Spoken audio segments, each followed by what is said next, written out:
Bom dia, boa tarde, boa noite. Está começando mais um episódio do seu podcast favorito, Campo Político e Bola. O podcast que discute questões que envolvem o futebol, sociedade, política, a partir de uma visão das humanidades e a filosofia. Aqui quem vos fala é Emerson da Silva Folharini, professor de História. E hoje, gurizada, o nosso programa vai ser quase que uma continuação do nosso último programa. No último programa a gente falou sobre melancolia, né? Esse sentimento que pega o torcedor, esse sentimento que me pegou ontem enquanto eu saía da Arena do Grêmio, depois de ver o possante, o Huachipato do Chile, que torcedores imbecis do meu clube, que adoram pessoas que falam espanhol, tava lá abraçadinho nos caras, ai, bem-vindo. Não, eu não tô falando apologia à violência, nada disso. Mas tu não vai chegar, o teu torcedor é o adversário de um time que há 10 anos atrás, os caras foram lá, bateram até no Luxemburgo, nunca ganhamos dos caras. Vai chegar nos caras e pensar, bem-vindo. Ah, vai a merda. Bem-vindo, caramba, né? Então, esse sentimento, melancolia, né? Mas que também, quando tu experiencia isso dentro do estádio, isso fica dentro do estádio. Isso é uma outra coisa que a gente pode discutir. Mas o ponto é que hoje a gente vai falar dessa paixão, disso que move o torcedor para além da vitória. Essa ideia de pertencimento, né? A gente pode pensar em alguns exemplos de clubes ditos pequenos, ou de clubes de menos tradição, ou de clubes de muita tradição, mas que por vários motivos acabaram não se estabelecendo entre os, abre aspas, grandes, e a gente vai analisar um pouco esses pontos. Não pelo ponto da melancolia, ponto da tristeza, da frustração, como a gente pensou no nosso último episódio, junto com a nossa convidada, Jennifer, mas pensando mesmo o que move esse torcedor, e como esse sentimento pode ser isso que a gente pensa às vezes quando está falando de não ao futebol moderno, né? Como essa resistência ao futebol negócio. Mas enfim, antes de adentrar nos meandros da nossa discussão, você está chegando aqui agora no planeta Terra, no nosso universo, você está vindo da galáxia XYZ792, está entrando em contato com satélites, com sinais de rádio e escutando o nosso podcast nesse momento. Eu lhe apresento para vocês nossa mesa fixa. Primeiramente, te apresento para o nosso público, Luiz Miguel. Luiz Miguel! Então, bom dia, boa tarde, boa noite a quem nos ouve, seja de qualquer galáxia, nebulosa, dimensão do universo, sinta-se contemplado pelas minhas saudações. Antes de me apresentar, eu gostaria de fazer uma errata aqui, né? E um pedido de desculpas. Esse pedido de desculpas, ele é direcionado primeiramente ao povo uruguaio e, de modo indireto, ao nosso apresentador. No último programa, se você ouviu o último episódio, eu teci duras críticas ao futebol uruguaio. Falei que o futebol uruguaio estava tecnicamente abaixo de outras escolas aqui do continente latino-americano, e, embora espiritualmente vivo, tecnicamente fosse um futebol muito pobre. Hoje eu vou me corrigir, estou afirmando que eu estava muito enganado, estava iludido, e o Emerson tentou me avisar e eu não ouvi, pois o Clube Racing demonstrou futebol vibrante, ousado, futebol moleque, ao ir à Argentina e ganhar do Argentino Júnior.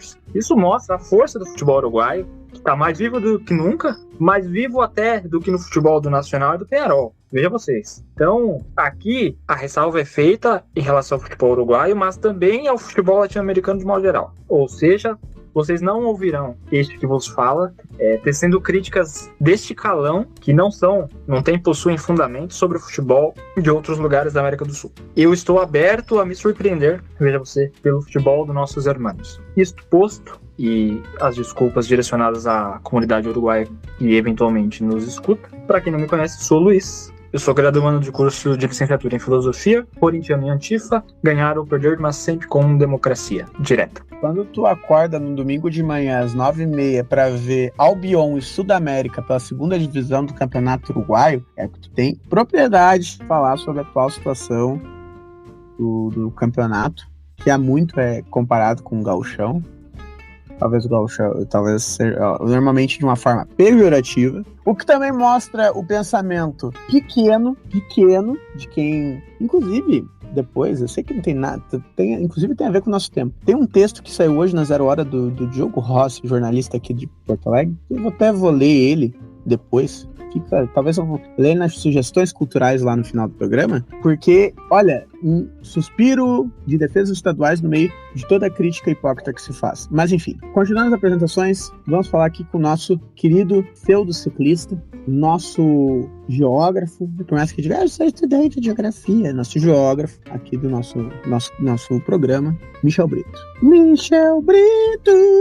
Eu vou acatar o título, porque assim como o Luiz fez essa errata ao reconhecer a força do futebol uruguaio, eu deixo aqui um alerta: respeitem o futebol chileno. Dito isso, bom dia, boa tarde e boa noite a todos os nossos ouvintes de qualquer espaço, seja ele terrestre, sideral ou de qualquer outra força cósmica. Seja muito bem-vindo a mais um episódio que, como o Emerson disse, não deixa de ser uma continuação do episódio anterior e com elementos e pinceladas de todos os outros que a gente já fez até aqui. O meu nome é Michel Brito e, como o Emerson já disse, eu sou um pseudociclista, um aspirante a geógrafo, muito embora ele tenha feito a ressalva de que aspirante coisa nenhuma, é geógrafo, e adepto à porrada em fascista. Eu tenho uma intervenção já. O Michel esqueceu o elemento fundamental de sua identidade, eu não posso deixar isso passar batido. E eu vou dar o tempo necessário para ele refletir sobre esse sacrilégio que ele cometeu.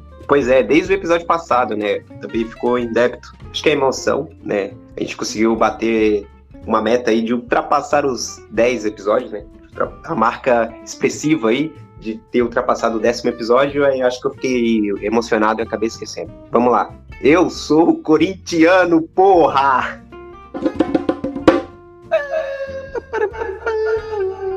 Giro alternativo da rodada. Bem, vamos para o giro alternativo da rodada, né? Hoje é um giro um pouco mais sucinto e a gente vai ficar focado em 3 resultados, basicamente, né? O primeiro deles, né? Recentemente, em um outro episódio, eu trouxe a curiosidade, né?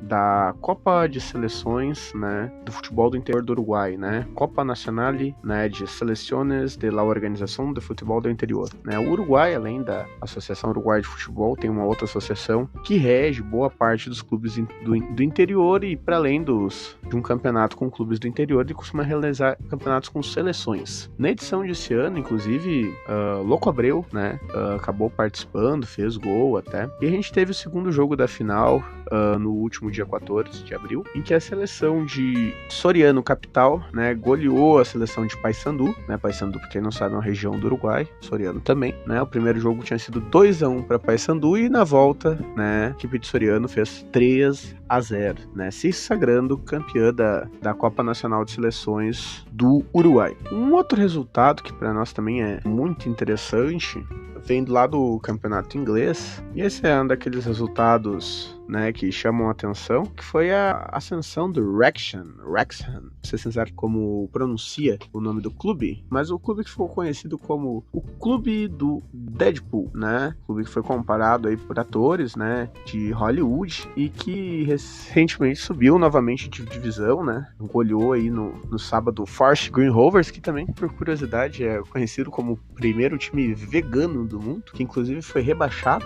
né, e o Wrexham subiu para 3ª divisão, né, para League One, né, EFL League One, equivalente à 3ª divisão do campeonato inglês, né, ele estava na League 2, né, e o detalhe, né, na temporada passada estava no equivalente à 5ª divisão inglesa, ou seja, um clube que vem ascendendo, né, tem ganhado uma visibilidade bem grande em função dos donos do clube, né, a relação com o personagem Deadpool e a série que eles ganharam também, então até é uma série bem interessante, né, fica a recomendação, por mais que, enfim, né, o formato do clube seja um formato que nós aqui no podcast nós costumamos criticar bastante. Eu tinha falado 3 jogos, na verdade vão ser 4, eu queria comentar um jogo que eu vi no dia... Esse jogo é completamente aleatório, é mais ou menos no espírito do jogo do Chaco Forever, dia de segunda-feira, voltando do trabalho, né, chego em casa de tarde, ligo no meio da tarde, com Deportivo Riestra e Huracan, né? Ou seja, pra quem reclama do calendário brasileiro, um jogo aí do Campeonato Argentino, numa segunda-feira às 3 da tarde, né? O Riestra, inclusive, que é um clube que tem uma pegada meio parecida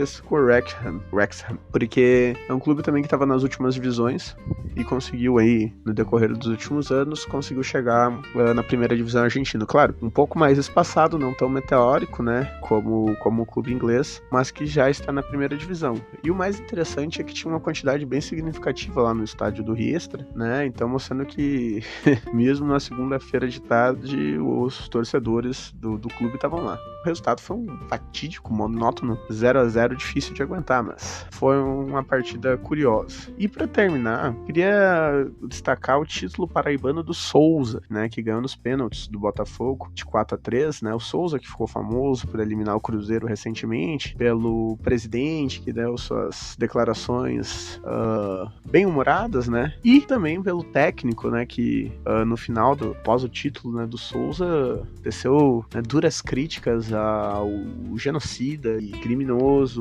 não punido, né, Jair Messias Bolsonaro, né, que vestiu a camisa do Botafogo. Ele disse que tinha orgulho do Bolsonaro não ter usado a camisa do Souza, né, e enfim, fez ali suas críticas e o seu elogio, né, ao atual presidente, Luiz Inácio Lula da Silva, né, e o que é, convenhamos, que a nível de futebol é algo bem raro, né, ainda mais da forma como foi, então ficou bem marcante, fica até a alternatividade, essa forma de posicionamento de um profissional do futebol, né, se colocando, digamos assim, num âmbito mais à esquerda, por mais que a gente possa até questionar, né, se hoje, né, falar do governo Lula está à esquerda. Eu, pessoalmente, eu acho que não, mas, né, perto do bolsonarismo ainda continua sendo uma representação de esquerda. Mas, enfim, esse foi o giro alternativo da rodada.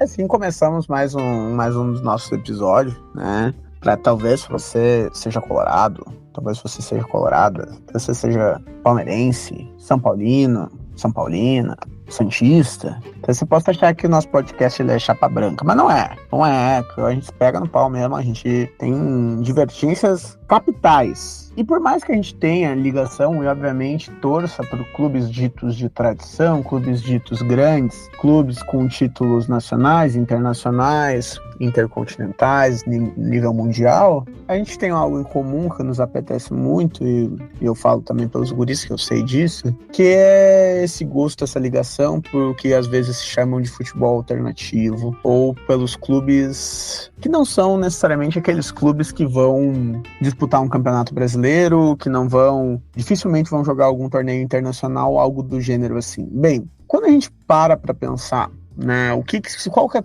a expectativa de um torcedor dos 4 grandes de São Paulo, dos 4 grandes do Rio, dos 2 grandes de Minas, dos 2 grandes do Rio Grande do Sul, enfim, vamos pensar nesses mais especificamente, que é onde que estão concentrados, por exemplo, os torneios internacionais, por mais que nem todos os cariocas tenham ganho títulos internacionais, né? O Botafogo tem aquelas Mercosul, eu não lembro agora, peço até desculpas aos torcedores, aos ouvintes botafoguenses, eu não lembro se o Botafogo tem Mercosul ou Comembol, não lembro qual das duas que é, mas eu acho que é Mercosul, né? Então, tem título internacional, mas não tem Libertadores, né? Flu, Vasco, Flamengo tem, os 4 de São Paulo tem, Galo e Cruzeiro tem, Grêmio e Inter tem. O ponto que eu quero chegar aqui falando disso é, quando esses torcedores desses clubes, o que se espera? Se espera que vai jogar uma Libertadores no ano seguinte, se espera que vai chegar a uma final de uma Copa do Brasil, que vai tentar disputar o Campeonato Brasileiro, né? Para além disso, se espera uma coisa, se espera a vitória acima de tudo. A vitória como elemento motriz do que conduz, assim, de certa forma, às vezes, o próprio ânimo desse torcedor. Bem, falando por uma experiência pessoal, ontem, né, eu falei aqui no início do episódio, hoje estamos gravando no dia 10 de abril, ontem dia 9 de abril, eu estava na Arena do Grêmio, vendo o Grêmio, o Ashpato, o Grêmio perdeu de 2-0 do clube chileno, né? E, bem, lá pelos 30 e poucos do segundo tempo, uma boa parte da torcida já começa indo embora, né? E uma outra parte começa a vaiar, né? Alguns jogadores específicos que realmente estavam mal no jogo. Mas o que leva essas vaias? né? O que leva em si a essa reação, né? Se não um pouco dessa própria noção de entender que a vitória tem que vir acima de tudo e de que talvez aquele produto que tu está consumindo ali, porque os guris vão falar mais especificamente sobre isso, mas o futebol está sendo encarado ali como um produto, né? Como uma experiência que não está sendo satisfatória, né? Aonde que fica a paixão pelo clube, né? O clube que está acima dos jogadores, né? Boa parte dos jogadores que estão em campo são a vírgula do time, né? Vaiar aqueles jogadores naquele momento, de certa forma, também é prejudicar o clube naquele momento mais específico. É claro, protestos, manifestações são todas válidas, ainda mais quando visam o bem do clube em si, mas até onde, né, esse sentimento que inflamava aqueles torcedores naquele momento, que conseguiam ter acesso a uma entrada de um jogo de futebol hoje, que não é barato, né, não estava conduzido por essa própria ideia que a gente vem falando aqui no nosso podcast do torcedor consumidor. Mas enfim, sem me alongar muito, eu vou já passar a fala pro Luiz. Eu sei que tem ótimas ponderações para fazer, que inclusive se querem um exemplo de um futebol resistente ao futebol negócio, a gente tem no futebol uruguaio. Já que ele falou do futebol uruguaio, você faz uma ode aqui ao futebol uruguaio. Fala aí, Luiz. Bem, eu acho que antes da gente também se aprofundar no debate, para que não fique uma impressão errada aqui do que a gente está tentando passar, né, ou para refletir mesmo, né. A gente aqui não vai fazer juízo de valor nenhum sobre o modo como se torce. Tá? Existem várias maneiras de se relacionar com o futebol, relacionar com o clube que você gosta, e ela é válida, independentemente do que a gente for dizer aqui. Tá? A gente considera e tá tudo certo. O que a gente procura chamar atenção para os elementos que, de alguma maneira, eles fundamentam essa relação que você tem com o clube. Se, por alguma razão, isso te fizer refletir sobre esses elementos, sobre a maneira como você constrói o afeto com o clube pelo qual você acompanha, excelente, esse é o objetivo. Se não fizer também, ok, cada um segue o baile.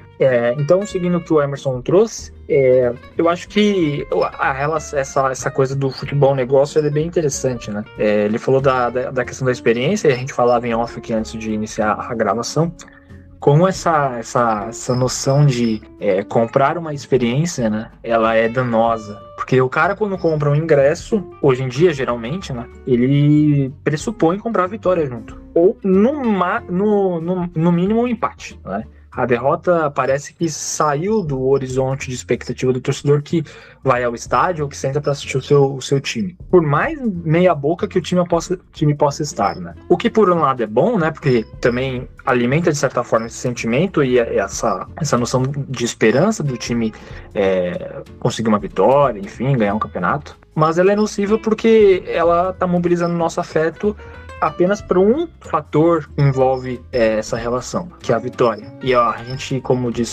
dissemos no último episódio, o que de fato está mobilizando o afeto durante o tempo, né? Pensa o torcer dentro da temporalidade em relação com as derrotas e como que a gente acaba, de certa forma, mobilizando e aprofundando o afeto que a gente tem com os clubes, né? Então, essa noção de futebol negócio, essa ideia de comprar uma experiência ao ir ao estádio, e eu falo especificamente ao ir ao estádio, né? Porque é a experiência mais palpável que um torcedor pode ter, né? Mas hoje em dia a gente sabe que a gente consegue comprar o acesso ao streaming que está transmitindo o jogo do teu clube, ou, eventualmente, você que é sócio, assina ali um plano, tem acesso a determinados conteúdos que o próprio clube produz, seja no YouTube ou por outra mídia, né? Mas especificamente de ir ao estádio, isso tem uma relação direta com o modo que as arenas foram construídas, né? Eu vou me referir a estádios aqui, mas eu me refiro de modo geral às arenas, né? Porque eu não gosto de falar o termo arena porque, enfim, é bem zoado, né? Quem foi na arena e sabe disso, né? Por diversos fatores que a gente já acabou comentando aqui. Então, quem compra o ingresso e vai pro estádio, tá esperando uma experiência, que é, primeiro, vir a vitória, ter um conforto ali no estádio, poder ter um acesso a um restaurante ou a uma lanchonete, ter algum tipo de entretenimento, passar na loja do clube ali que vende camisa 600, 700 reais, né? Por quê? Porque isso tem um status social. E na época das redes sociais, isso é um elemento importante. Então, a pessoa que vai no estádio, eu não tô novamente, fazendo juízo de valor nenhum, mas constatando um fato, e isso acontece com alguns torcedores. O cara vai no estádio, ele vai lá na loja do clube, tira tua foto, mostra ali os produtos, né, faz o Reels no Instagram, TikTok e tal, vai pro jogo, filma o jogo, né, vai bater, tem um pênalti, momento do pênalti, eventualmente tá filmando o pênalti, não tá experienciando aquele momento. Então você tem vários fatores que envolvem essa noção de comprar uma experiência. E eu acho que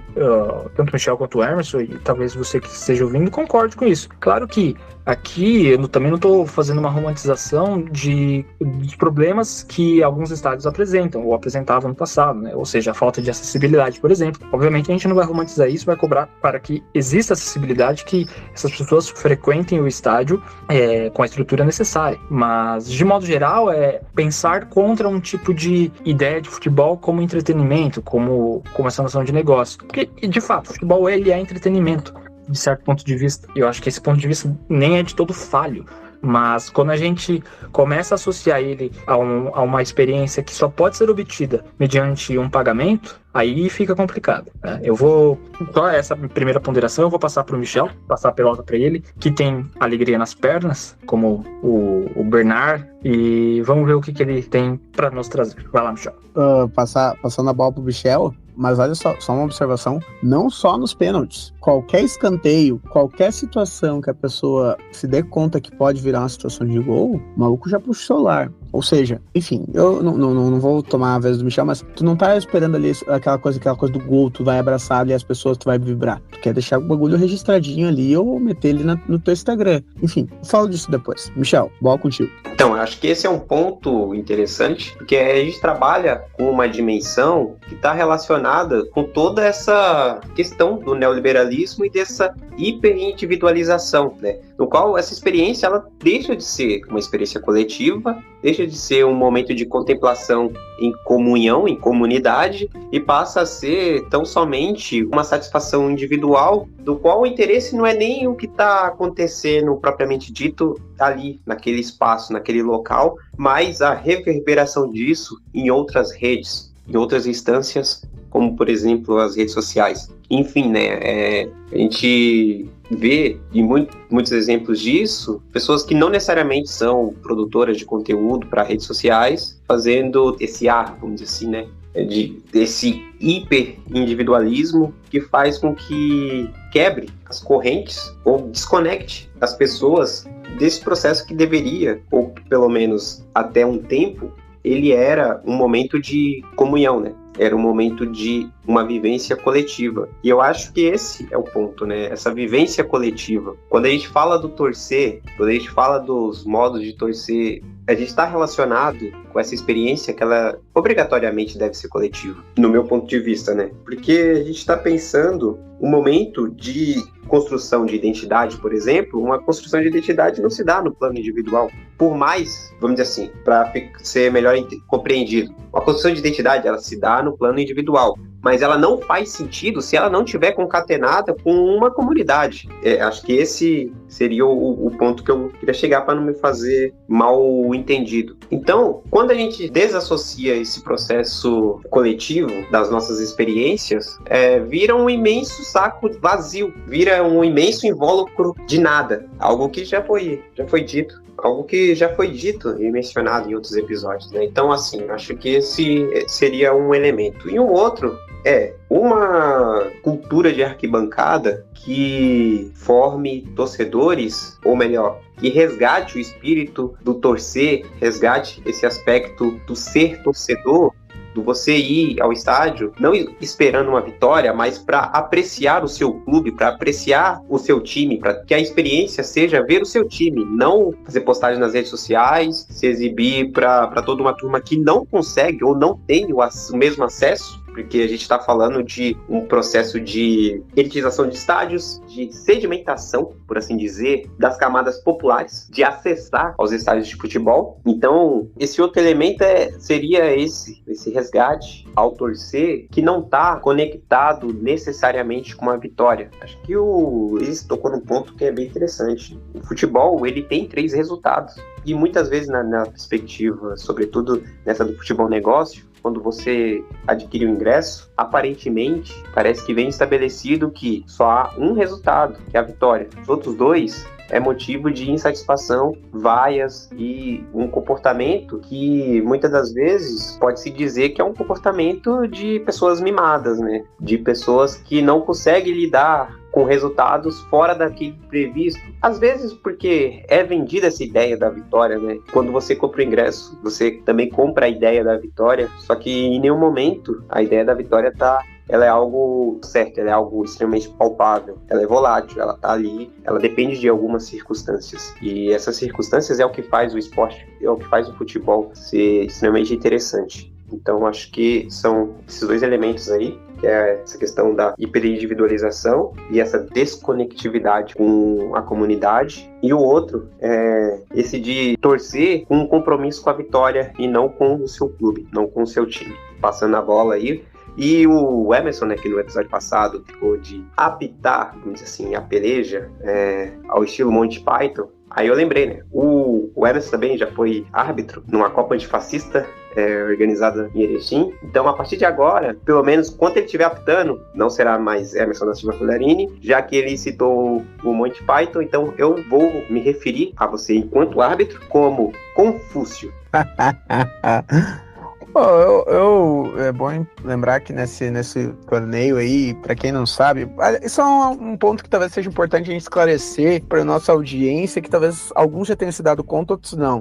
Nós três aqui, e eu acho que a gente, por incrível que pareça, nunca falou disso num programa, nós três aqui temos uma coisa em comum: a formação na Universidade Federal da Fronteira Sul, mais especificamente no campus Erechim, no norte do Rio Grande do Sul. Eu me formei em História lá, o Michel está se formando em Geografia lá, e o Luiz está se formando em Filosofia lá. E nossos vínculos são construídos a partir dali. Por mais que eu não tenha sido contemporâneo do Luiz, né, eu fui contemporâneo e me tornei amigo do Michel naquela época, né? Então, às vezes, quando a gente faz algumas referências, principalmente a coisas que vivemos juntos, ou elementos, principalmente quando a gente fala da cidade de Erechim, e ao contrário do Craque Neto, que não nasceu em Erechim, como muito queria o Milton Neves, né?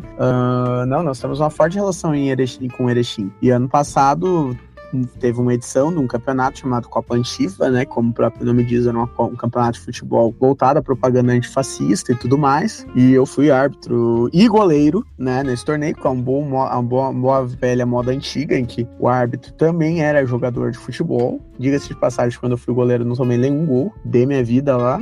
E o seguinte, né, como árbitro, eu fiz um famoso estilo Nestor Pitana, né, então não ia dar qualquer batidinha, né, por favor, né, a gente joga um esporte de contato. Futebol é um esporte de contato, não é vôlei. Futebol não é tênis. Esporte de contato. Futebol nasceu do rugby. Por favor, não vai poder tomar uma entradinha, um chutinho. Para. Enfim, voltando ao tema central do podcast, e só com uma última digressão, para quem tá ouvindo a gente, vocês não sabem disso, porque o programa tem uma ótima edição feita pelo querido do Michel Brito, nosso Hans Donner, aqui do Campo Político e Bola, às vezes passa um avião lá na casa dele. Toda vez que passa um avião, eu me lembro do volante peruano que joga pela União Comércio, Osama Bin Laden, né, que tem a sua querida irmã Georgia Bush e seu querido irmão Saddam Hussein. Toda vez que passa um avião por cima da casa dele, eu me lembro desse folclórico jogador peruano que joga atualmente a segunda divisão lá pelo União Comércio. Então, voltando ao tema do nosso episódio, eu acho que tem um fato que aconteceu essa semana que eu acho que ilustra bem essa relação de uma ligação, e eu vou dar 2 exemplos europeus, aliás, esse exemplo é mais um, para pensar essas noções do torcer. Por que eu vou dar exemplos europeus? Bem, a Europa, já faz alguns anos, ela vive sob a sombra do que chamam lá de Superliga, né? O que seria a Superliga de futebol, né? Seria um grande torneio, estilo meio NBA, estilo meio esportes americanos, né? Para você que não sabe, né, os torneios de esportes americanos, eles funcionam a partir da lógica de franquia, ou seja, não são clubes sociais, são empresas, né? Tanto que vários clubes que originalmente surgiram numa cidade, às vezes já passaram de 1 a 2, né? Às vezes tem clubes que vão para determinado estado dos Estados Unidos em função de interesses econômicos. Eu sei que tinha toda uma discussão uns anos atrás, por exemplo, em Las Vegas, né? Porque Las Vegas é também uma cidade que foi criada, né? Enfim, não é uma cidade que teve, digamos assim, um surgimento orgânico, né? Ela foi simplesmente plantada no meio do deserto. Historicamente não tinha nenhum clube lá e mandaram algum desses clubes de beisebol ou futebol americano. Eu não acompanho. Quem acompanha sabe do que eu tô falando. O ponto é, não há rebaixamento. Se tu pagar, tu vai lá, bota uma grana, tu cumpre todas as tinha o que parte do estatuto do torneio, tu vai colocar uma franquia, né, seja na NBA, seja na NFL, seja lá no beisebol, né, no hockey, né, e então tu não segue essa lógica de pirâmide, né, ou ainda tu não tem uma lógica de copas, né, tu não tem clubes da NBA jogando contra clubes de fora da NBA, tu não tem torneios intercontinentais, né, pelo contrário, né, a lógica dos esportes americanos leva a considerar que o centro do mundo é o que acontece nos Estados Unidos, ou seja, tanto que chamam um campeão dos torneios de beisebol, se não me engano é isso, tô falando bastante coisa que eu vou ser bem sincero, que eu tenho,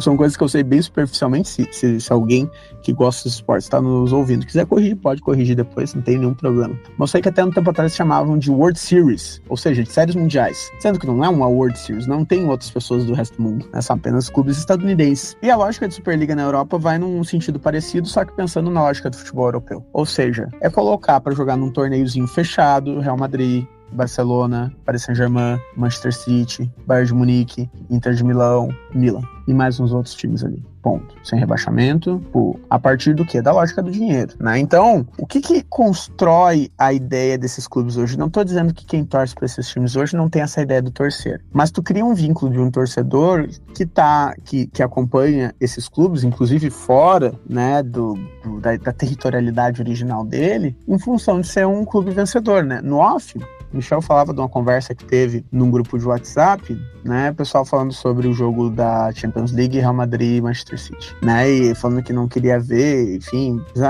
vai ver isso depois vai ver o jogo do Corinthians, enfim. Mesmo se a gente for parar para analisar, não só com o Corinthians, mas com qualquer outro time, parece que é outro esporte. A intensidade é absurda, é uma coisa maluca mesmo. Parece, não para o que se joga na Europa hoje não parece a mesma coisa que se joga aqui. Então, enfim, né, tu cria um vínculo, né, tu vai encontrar vários adolescentes hoje no Brasil que dizem que torcem para o Real Madrid, que torcem para o Manchester City, né, tem todo o investimento, né, desses clubes no chamado mercado árabe, no mercado asiático, todo meio de temporada vão se jogar amistosos na China, no Japão, na Coreia do Sul, né? Justamente, às vezes se jogam jogos em horários malucos para se contemplar o fuso horário desses países, porque tá pensando na lógica do comércio. E tem dois clubes, eu vou pegar o exemplo espanhol, um deles eu já falei aqui, que são bons para pensar a outra lógica do torcedor. Um é o Atlético de Bilbao e o outro é o Rayo Vallecano. Não, o Rayo Vallecano. O Atlético de Bilbao, por mais que ele tenha ganho uma Supercopa da Espanha em 2021, se não me engano, ele não ganhava uma Copa do Rei desde os anos 1980, mais especificamente temporada 83-84. O Atlético de Bilbao,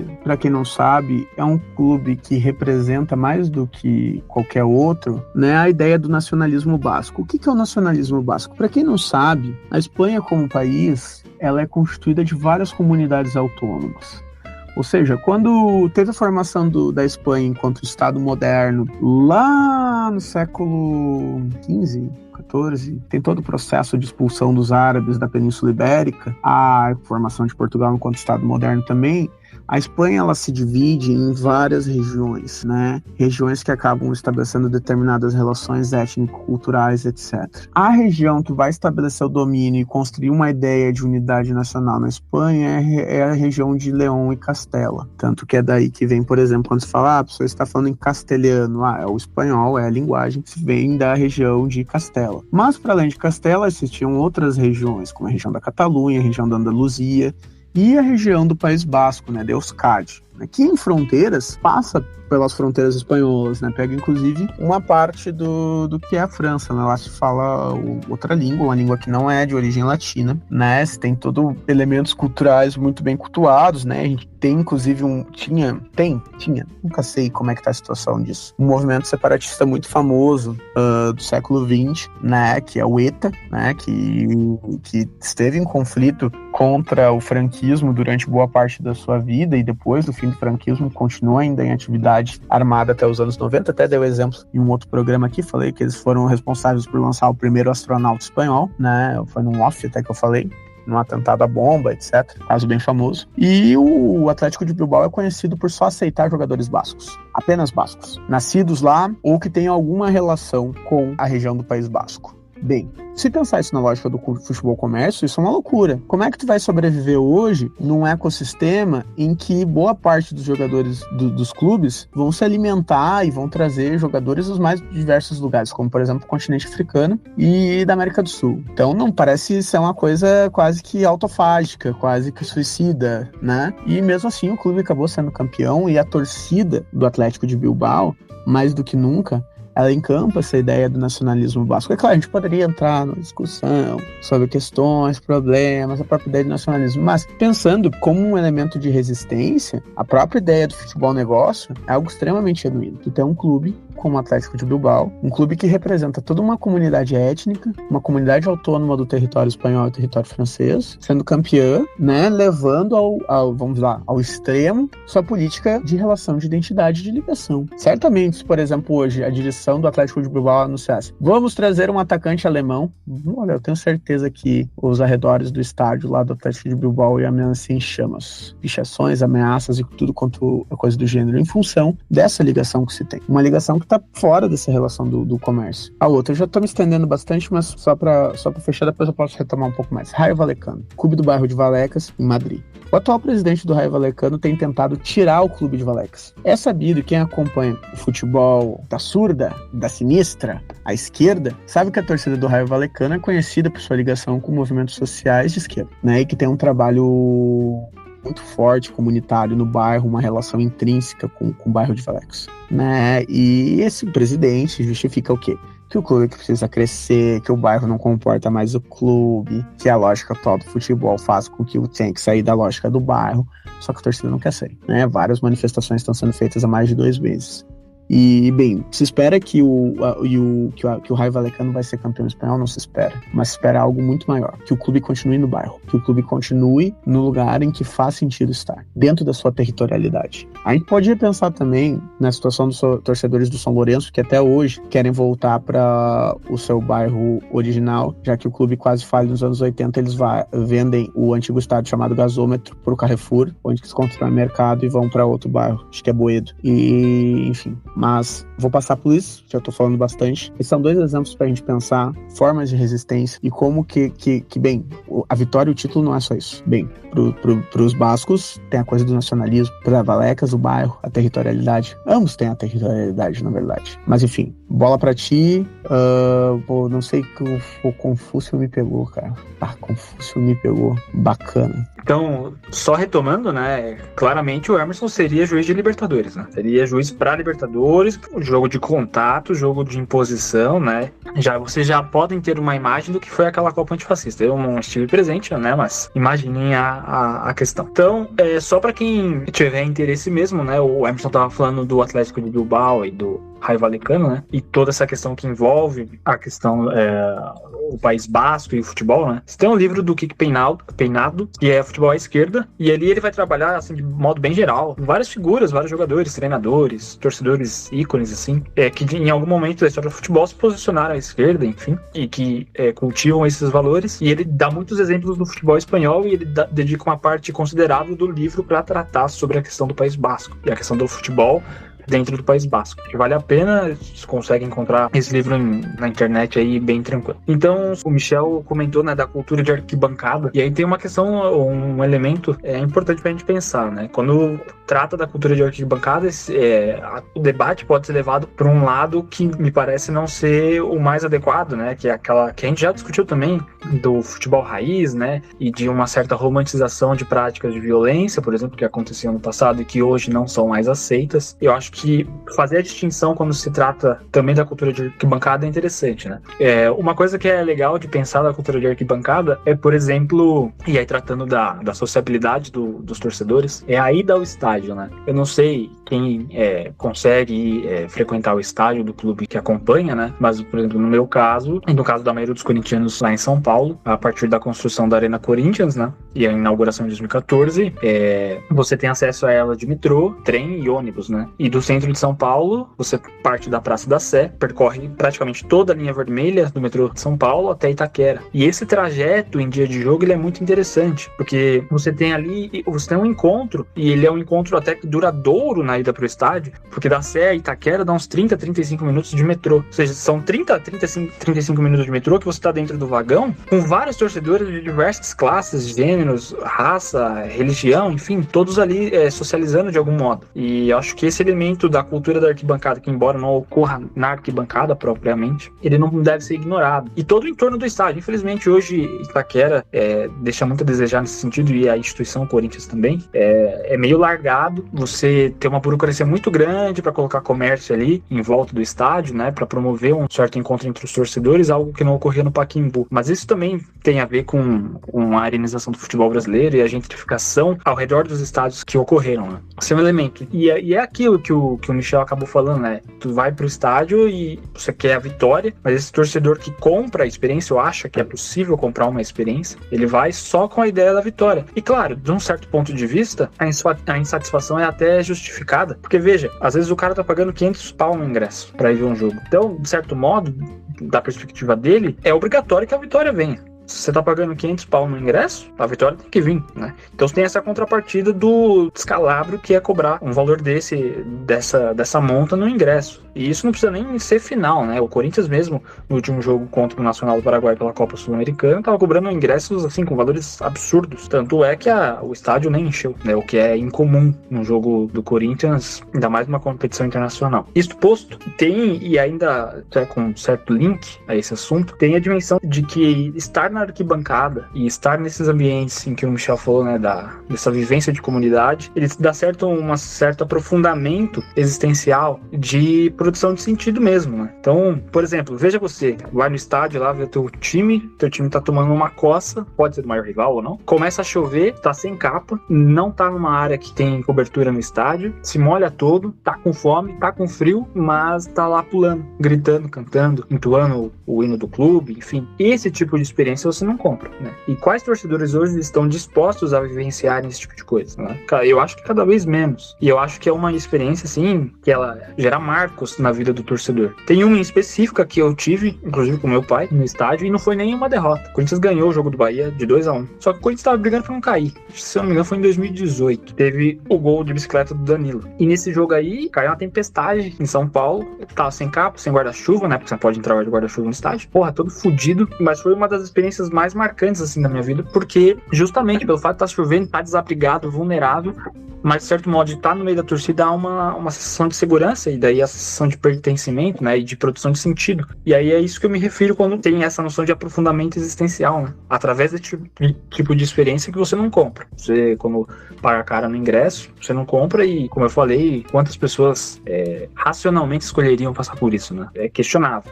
Mas eu também não uso esse exemplo para falar que eu torço mais do que qualquer outra pessoa, mas só para ressaltar essa dimensão do torcer. E aí tem uma outra, o Emerson falou, né, dos esportes americanos, e aí eu fiquei pensando, né, de como nos últimos anos, assim, e isso de certo modo também faz parte de um projeto também imperialista americano, né, que é a americanização do futebol brasileiro, ou até mesmo da noção de torcer e da relação do torcedor com o clube, porque é justamente essa relação que essas franquias, né, bem ressaltado pelo Emerson, têm, né? Eles não têm torcedores, têm consumidores, clientes. O cara, se o time não vai bem, ele troca de franquia, vai pra outra, começa a acompanhar outra, ou como ele falou, uma franquia sai da tua cidade, chega outra, vai pra outra, e você acaba acompanhando diversas franquias, você não cria um enraizamento, né? Essa dimensão que eu falei de ficar na chuva acompanhando o time na derrota, enfim, praticamente não tem. Pra falar que não tem, né, pra não ser categórico, pode até ter que tenha, né? Eu particularmente gosto do esporte futebol americano, o esporte, né,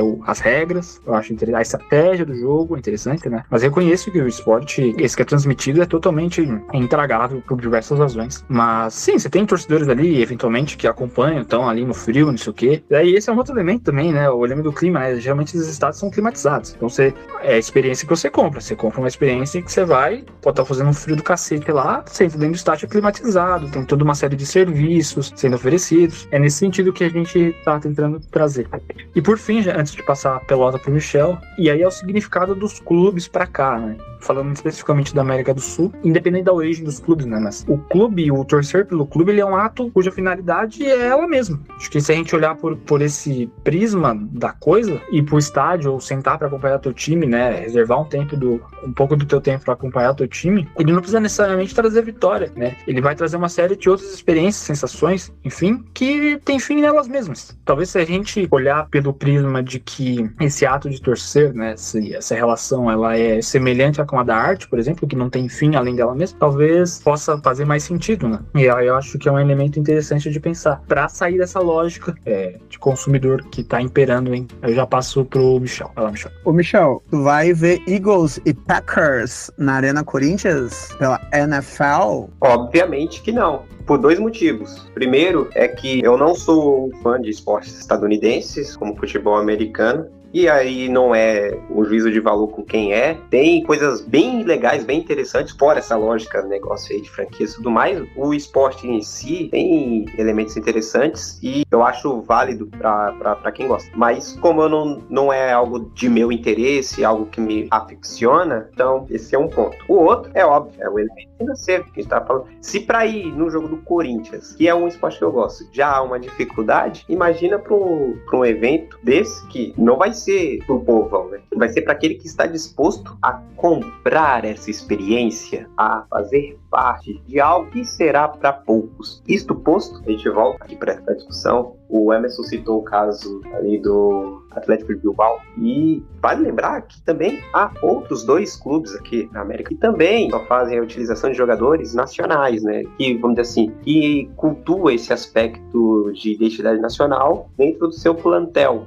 O mais conhecido é o Chivas Guadalajara, né? Que já foi, inclusive, finalista de Libertadores, né? Em 2010.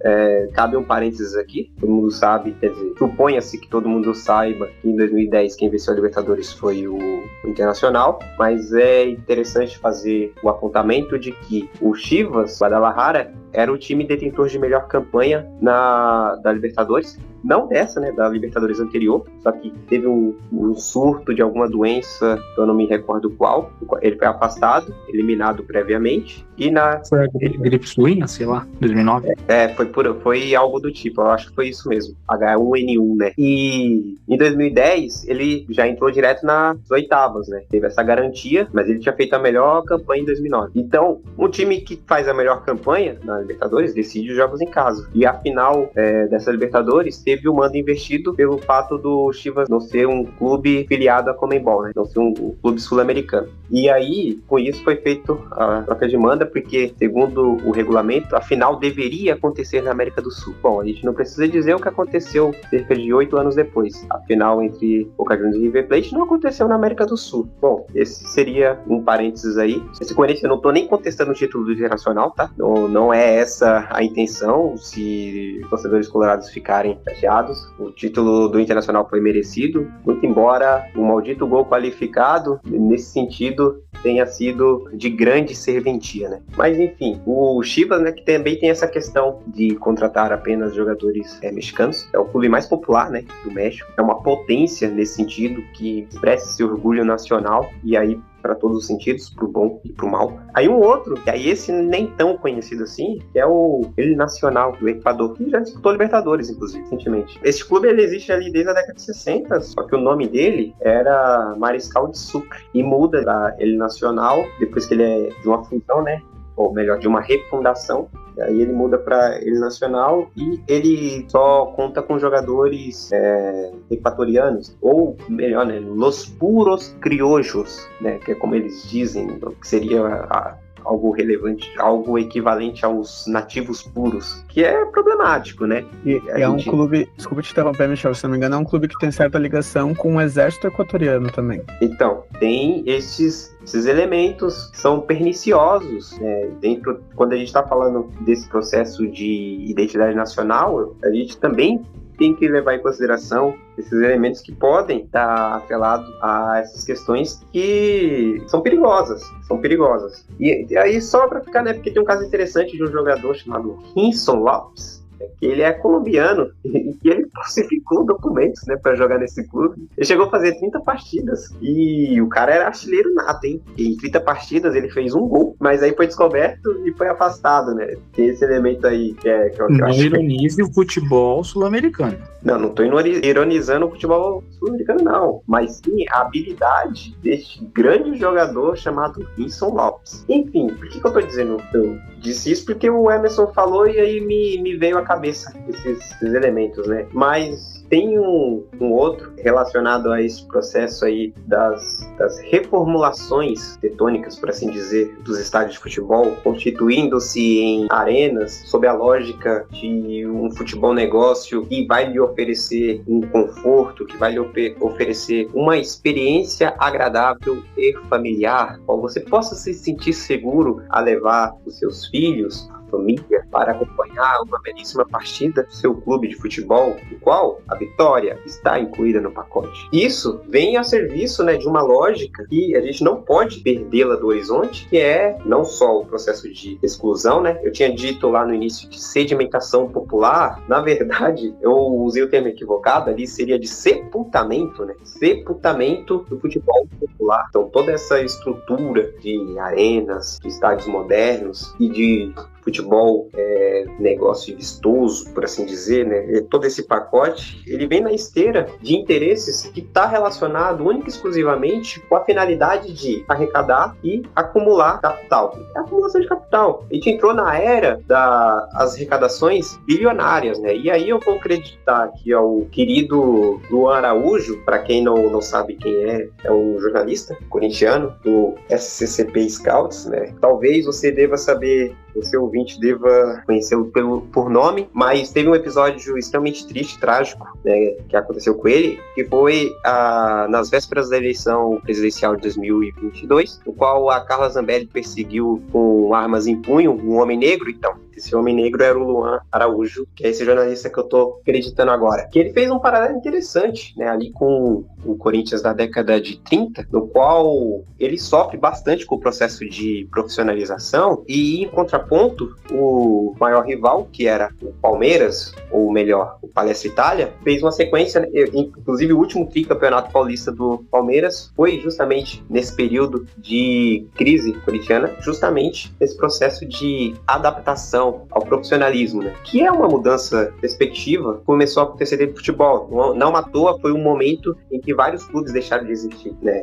E a gente pode estar correndo esse mesmo risco agora, de vários clubes deixarem de existir, seja porque não está dentro dessa lógica de disputar títulos, de ser vencedor e ver a sua torcida simplesmente desaparecer, e aí esse clube fazer como fez, por exemplo, o Bragantino. Você vende as suas propriedades para uma empresa multinacional, muda o nome, muda as cores, muda tudo, para tentar angariar novos públicos ou simplesmente funcionar nessa lógica de mercado, que é de você contratar jogadores jovens e para poder revendê-los, né? Mas o que eu queria dizer é que tem uma dissertação, né, que chama Resistência e Rendição, que vai contar a gênese da história do Esporte Clube Corinthians, ali entre 1910 e 1916, e essa resistência e rendição diz respeito a isso, né? A essa disputa que há entre você resistir a esses processos de imposição, por assim dizer, de um futebol voltado apenas para o negócio, apenas para a lógica capitalista, né? Por esses interesses movidos por essa esteira neoliberal, mas também a rendição de que você está dentro desse sistema. Então você não, para continuar existindo, de certo modo, você tem que se render, né? E eu vejo, neste momento, nesse processo de organização, por isso nessa mesma esteira. Há uma resistência por parte de uma torcida popular, quer dizer, de uma torcida que tenta resistir a esse processo, mas há uma rendição gigantesca de um outro grande setor da própria torcida, que é esse, de que, não, a gente tem que ter ingressos caros mesmo, para ir somente torcedor de bem, por assim dizer, os que não fazem arruaça, e aí a consequência disso é o quê? É quando o time está perdendo, estão vaiando. Quando as coisas não estão saindo indo conforme a sua expectativa, vou embora do estádio, simplesmente abandona o clube. Então a gente está falando aqui de um processo que dialoga com o episódio anterior, que é o de uma certa melancolia, mas não é uma melancolia por uma perca de um título, não é uma melancolia por uma derrota, mas sim por uma frustração causada por uma ilusão de que não existe derrota, de que só existe a vitória, né? Que aí entra nesse processo de cenas até que cômicas, né? De verdadeiros chiliques dentro do estádio, de pessoas que simplesmente não toleram o fato do time não fazer uma boa partida, por exemplo, porque ela não foi para experienciar o clube, foi para ter somente aquela experiência com o produto. E enquanto consumidora deste produto, e não enquanto torcedora de um clube de futebol. Isso que a gente está falando do Corinthians, que é ainda, né, por assim dizer, um clube grande, um clube que mais cedo ou mais tarde vai voltar a disputar títulos, isso não vai sair do horizonte, né? Mas e quando a gente está falando de clubes médios ou pequenos, e que esse mesmo processo começa a acontecer, de uma torcida que não reconhece a verdadeira realidade do clube, que não é necessariamente a de disputar títulos, mas talvez a de formar jogadores, talvez a de criar uma conexão com a sua comunidade, uma conexão com o entorno do estádio. E aí essa relação, que ela é proveitosa, que ela faz bem, que ela gira, de certa forma, uma economia solidária ali ao entorno do estádio, do tiozinho que vai vender um espeto, do outro que monta a barraquinha do cachorro quente para vender na porta do estádio, porque o torcedor não vai esperando vitória, não vai esperando título, ele vai para curtir aquele momento, para ter essa experiência de ir acompanhar o seu clube de futebol. Então tudo isso envolve toda uma comunidade, né? A gente pode citar o exemplo do São Januário, da barreira do Vasco, né? O quão criminoso é proibir o Vasco de jogar lá por aspectos que estão relacionados única e exclusivamente, e aí pode usar os termos técnicos que quiser para justificar da forma como quiser, algo que é injustificável, porque só tem um nome para isso, que é preconceito e racismo, né? Para proibir o Vasco de jogar no seu estádio. Por N questões de violência, como se também não houvesse essas mesmas questões nas proximidades do Engenhão e do Maracanã. Mas por que eu estou dizendo isso? É que a relação torcer, por assim dizer, não é uma relação com a vitória, é uma relação com o clube. E essa relação com o clube é o que tem que ser preservado. E nesse sentido, não pode haver uma rendição. Nesse sentido, tem que se manter um processo sempre atuante de resistência, para fazer novamente uma alusão à dissertação do Plínio Labriola Negreiros, né? Enfim, passando a bola aqui porque eu já falei demais. No final das contas, né, gente, um dos pontos que eu acho que talvez seja um dos grandes objetivos nossos aqui no nosso podcast sempre é tentar trazer para esse debate que envolve futebol que venha o que se coloca hoje quanto à ideia do torcer, não tá pensando só em conforto, não tá pensando só numa melhor condição para que o torcedor tenha acesso ao estádio. Não tô falando disso, né? A gente tá falando de algo muito mais pernicioso, de algo que envolve a exclusão por si só do torcedor do estádio, né? Então, se tu não te associar hoje, tu não consegue ver um jogo na maioria dos clubes do Brasil. E quem tem condições de se associar não são muitas pessoas, mesmo os planos mais baratos, em boa parte dos clubes, são aqueles que te dão menos vantagens. Ou seja, e o que isso significa? Os piores setores mais altos, né? Enquanto os setores mais perto do gramado vão sendo habitados, digamos assim, por uma classe média alta, altíssima, né? Que é quem vai ver o jogo à altura do campo. Então, o ambiente acaba se tornando outro, né?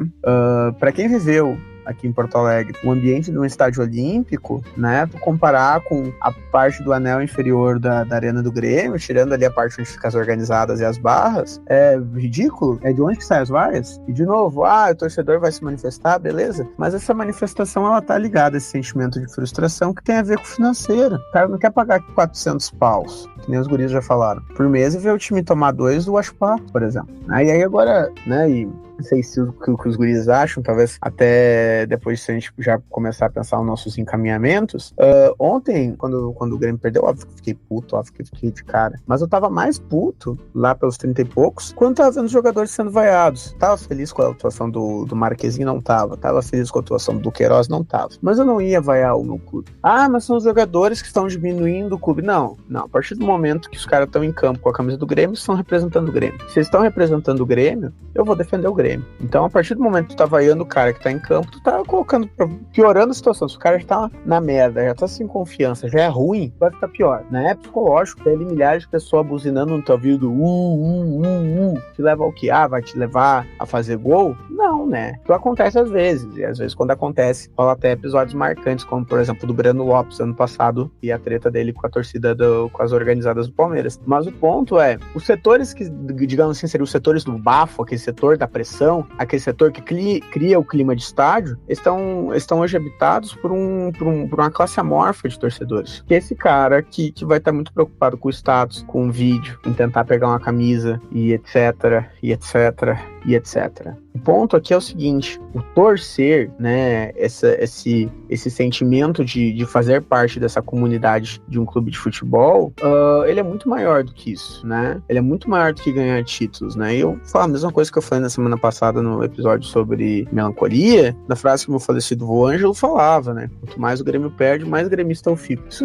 simboliza, de certa maneira, o que é essa relação com o clube, né? Claro, a gente estava falando da derrota, como a derrota ela ajuda a solidificar uma ideia de um sentimento pelo clube que a gente torce, mas para além da derrota, a própria ideia de comunidade da coisa, de fazer parte das coisas. Na semana passada eu falei da Ponte Preta, a gente poderia falar da Portuguesa, poderia falar do Paraná Clube. Bem, vamos dar um exemplo, vamos ficar no Paraná Clube. O Paraná Clube hoje joga a segunda divisão do Campeonato Paranaense. É um clube que tem uma torcida muito grande no estado do Paraná, uma torcida muito significativa. A relação dos torcedores com o clube era tão forte que quando o clube resolveu começar a jogar futsal ano passado, os ginásios estavam lotados com torcedores do Paraná Clube. Isso demonstra o quê? Bem, né, mesmo quando houve uma passada ali, né, num outro esporte para além do futebol de campo, né, a vontade de estar ali vendo o azul e o vermelho do Paraná, né, sendo defendido, no caso ali numa quadra, né, não num campo, né, se tinha uma força, se tinha uma necessidade, né, então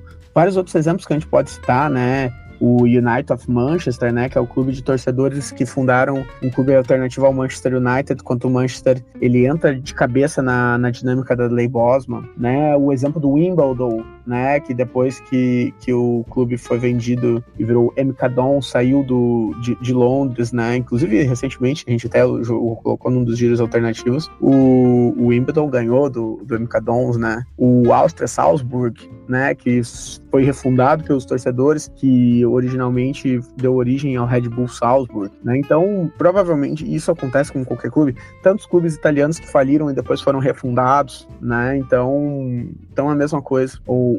A ideia do clube tá muito além do que simplesmente vencer, né? Claro que tu vai querer ver, eu quero vencer é legal, é ótimo, mas tem coisas muito maiores dentro disso. Muito, muito maiores, né? E isso passa por essa construção, essas hierarquizações de classe e, enfim, essas individualizações que tem a ver com essa dinâmica que a gente está falando neoliberal, que, enfim, como em outras partes da nossa vida, está colocada dentro do esporte. Antes da gente entrar, então, nas nossas considerações finais, o Michel vai trazer as nossas efemérides e, na sequência, a gente vai para as considerações.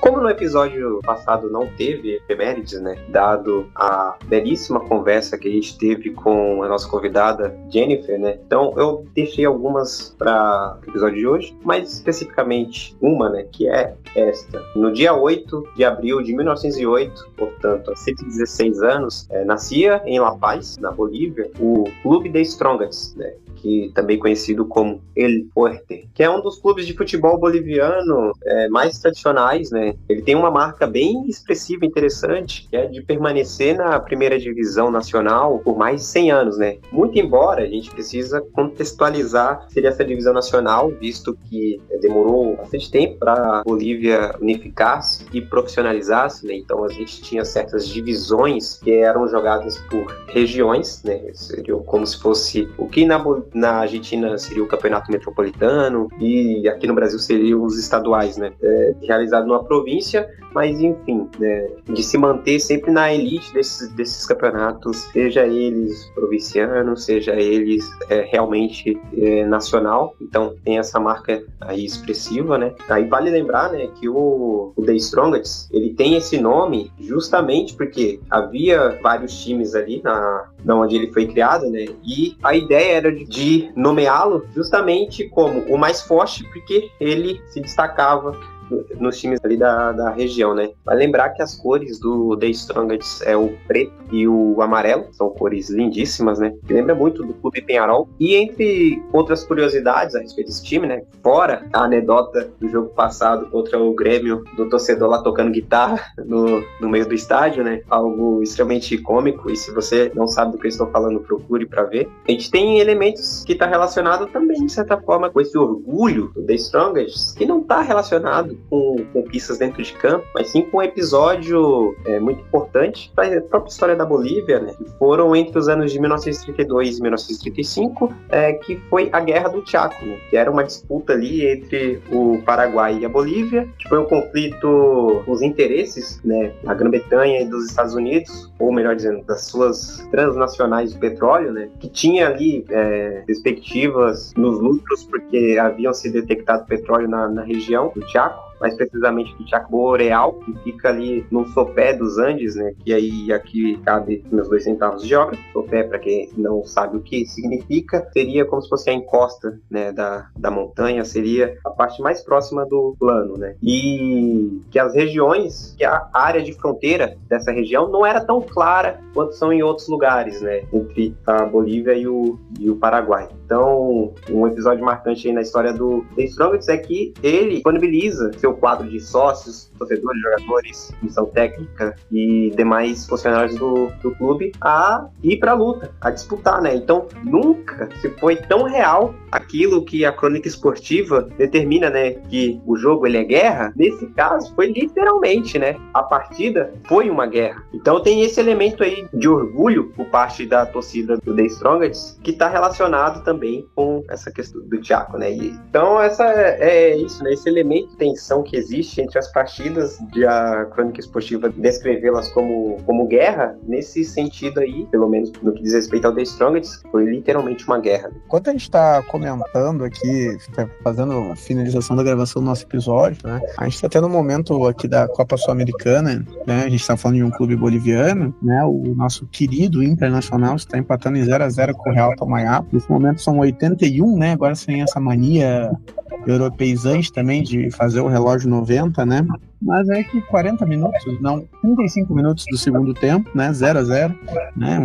Literalmente o time do Real Tomayapo provavelmente deve lembrar muito as tropas de resistência bolivianas no Chaco, né? Ou os exércitos bolivarianos no processo ali de independência dos países latino-americanos do século XIX, fazendo uma bela partida. Provavelmente todos os jogadores serão entronizados quando voltarem para sua cidade natal. Vocês podem ver que o podcast Campo Política e Bola não é nada clubista, e espero que o Emerson não zique, né, o espírito bolivariano da noite. Veremos daqui 10 minutos. E só uma ressalva também, Cobressal resiste igual os jogadores e funcionários do The Strongest na partida que se desenrola no Morumbi. Lembrando que o Cobressal não vai poder jogar em Calama, né, não vai poder jogar no deserto. Uma grande palhaçada, né, uma palhaçada aí da senhora Conmebol, mais uma de suas arbitrariedades, e impedindo aí que a gente tivesse uma linda partida no deserto chileno. Recentemente vi algumas imagens de Palestino, Cobressal e Palestina, é um estádio muito diferenciado. Enfim, voltamos para as efemérides. Eu adoro essas intervenções, eu acho que elas devem acontecer mais, eu acho até que o público deve querer mesmo também, porque deve ser extremamente enfadonho, cara, um bloco inteiro ouvindo apenas uma pessoa falar. A próxima efeméride, aproveitando que estávamos a falar da Bolívia, né, diz respeito a um jogo que aconteceu entre o Brasil e a Bolívia, né, em São Paulo, no estádio do Pacaembu, no dia 10 de abril de 1949, que foi uma goleada histórica da seleção brasileira sobre a seleção da Bolívia pelo placar de 10-1. Eu gostaria de destacar assim, que nesse jogo foram 3 gols do Nininho, 2 gols do Cláudio, diga-se passagem, o maior artilheiro da história do Corinthians, 2 gols do Simão, 2 gols do Zizinho e 1 gol do Jair. E a Bolívia, quem fez o gol foi um jogador chamado Ugarte. Essa partida foi válida pela Copa América, né? Pelo torneio sul-americano que aconteceu ali no ano de 1949. Ele precedeu, por assim dizer, a própria realização da Copa do Mundo de 1950, um episódio extremamente traumático na história do futebol brasileiro. E nessa competição participaram 8 seleções. Foi a própria Bolívia, o Brasil, que era o anfitrião, Chile, Colômbia, Equador, Paraguai, Peru e Uruguai. Se você tiver prestado atenção ou feito a contagem, você percebeu que ficou faltando uma seleção aí. Foi a seleção da Argentina que simplesmente se recusou em participar, não quis participar desse torneio, assim como também não participa da Copa do Mundo de 1950, mas isso eu aguardo ansiosamente pela intervenção do Emerson para dizer o porquê. Mas antes disso, eu preciso ressaltar aqui que este torneio também teve um episódio que pode ser considerado como um prenúncio para o que aconteceu na Copa de 50, né? Esse momento que a gente vai chamar de maracanaço, que os uruguaios celebram com toda a razão, de forma homérica, e que a gente tem como uma das maiores feridas em certos termos continuam abertas ainda, né, no imaginário popular brasileiro. Por que eu digo isso? Porque o Brasil também, né, precisava apenas de um empate contra o Paraguai para se sagrar campeão, e ele acaba surpreendido e é derrotado no estádio de São Januário, com um roteiro muito similar com o que viria a acontecer no ano seguinte, no Maracanã, pela seleção uruguaia, né? O regulamento previa uma partida de desempate entre o Brasil e o Paraguai, no qual ela ocorreu e o Brasil se sagrou campeão. E isso pôs fim a um jejum de 27 anos, né, da seleção brasileira sem conquistar títulos, né? O último tinha sido a Copa América de 1922. Tem alguns pontos que a gente tem, que é legal a gente falar dessa efeméride, que é o seguinte: a Argentina ela não joga essa Copa América por alguns fatores, né? A gente pode pensar, de um lado, alguns fatores de rivalidade mesmo que tinham no momento ali entre Brasil e Argentina, principalmente em função ali da organização da Copa do Mundo, mas tem um outro fator que leva, por exemplo, a não participação da Argentina nessa Copa América realizada no Brasil, que é a greve dos jogadores de 1949, né? A Argentina tem uma greve muito grande de jogadores ali no ano de 1949, que inclusive leva a migração de muitos para o campeonato pirata da Colômbia, né? O que era um campeonato pirata? Era um campeonato que não era reconhecido pela FIFA, pagavam salários muito maiores do que os provenientes na Argentina, né?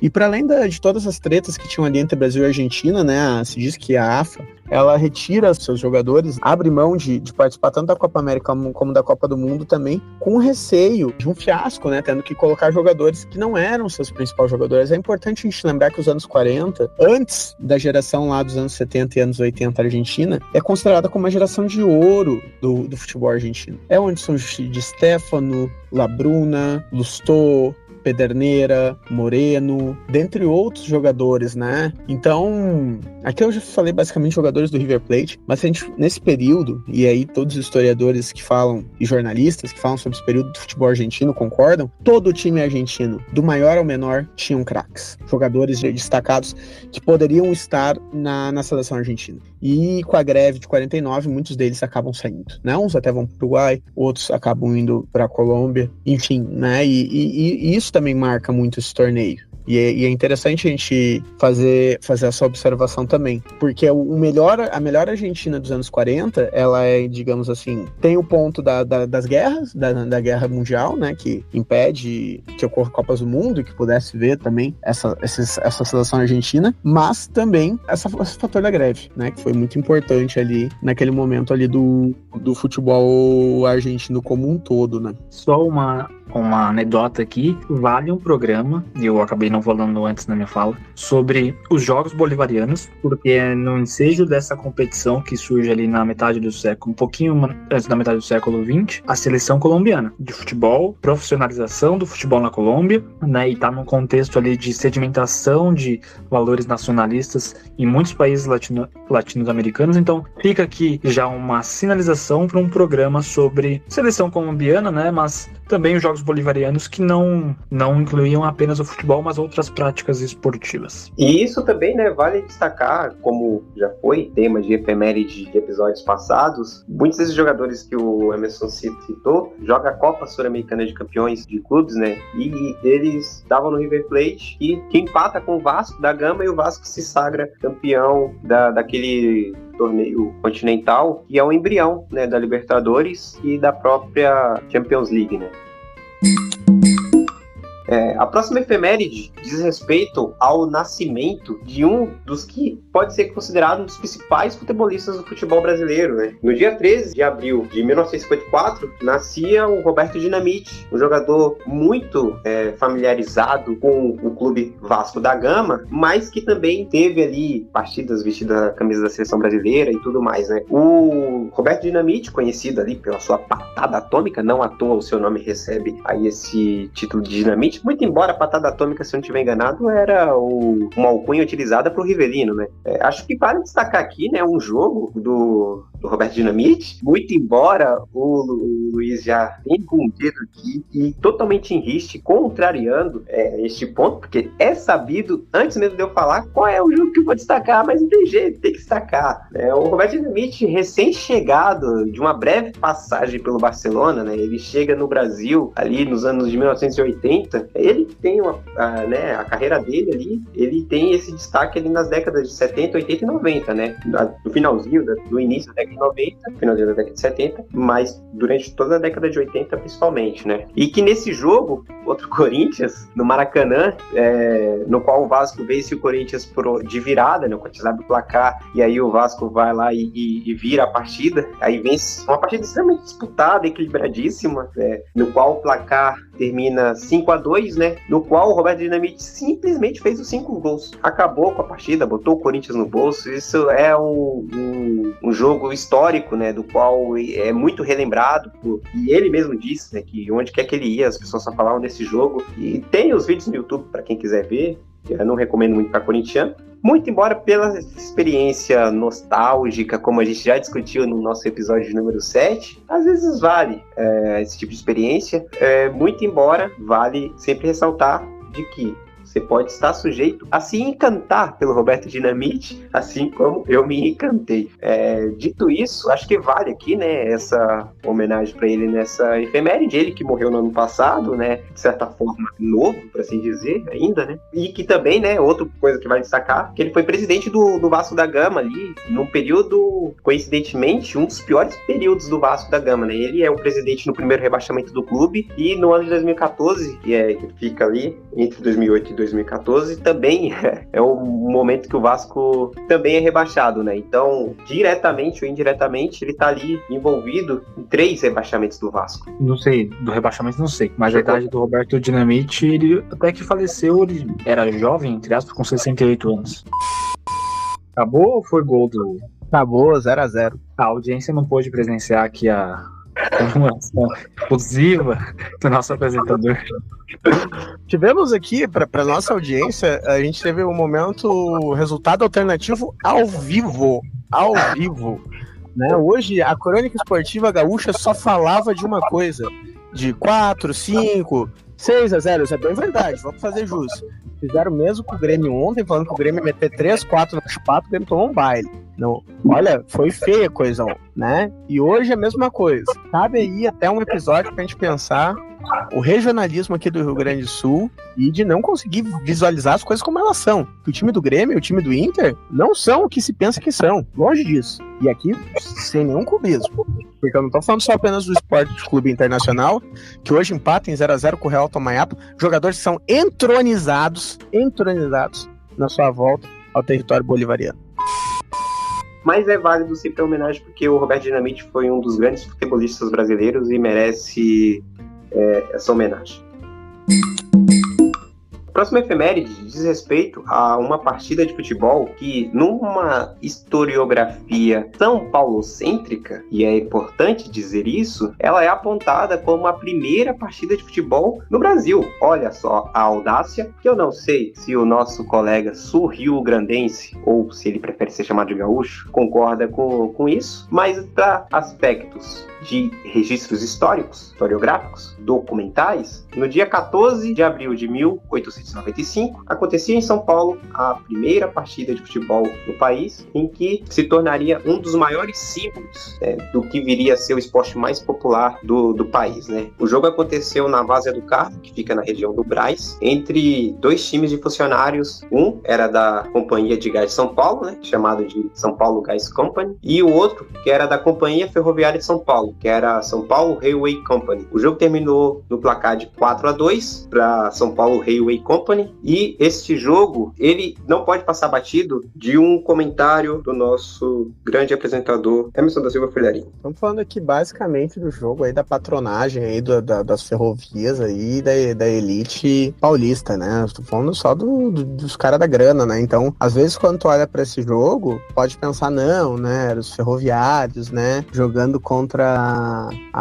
qualquer outro time, as companhias de gás, né? Então, tu pode pensar, não, gente, era só a elite dos donos e sócios e gerentes que faziam parte ali, principalmente do SPAC, né? E depois do que veio a ser o Germânia e outros clubes ali da cidade de São Paulo, jogando uma partida de futebol na várzea, né? Inclusive, isso é um ponto muito interessante, recentemente eu sugeri o livro Visões do Jogo, o futebol, ele surge na várzea, né? Pensando em São Paulo, né, nas várzeas ali dos rios, né? E posteriormente ele sai das várzeas porque quem ocupava as várzeas não era apenas a elite, mas sim os trabalhadores, a população mais pobre, que ali também começou a praticar o jogo de bola, né? Então os caras vão pros clubes, aí fazem suas chácaras, seus clubes fechados e tudo mais para realizar suas partidas, enquanto o futebol vibrante continuava acontecendo ali do lado de fora, né?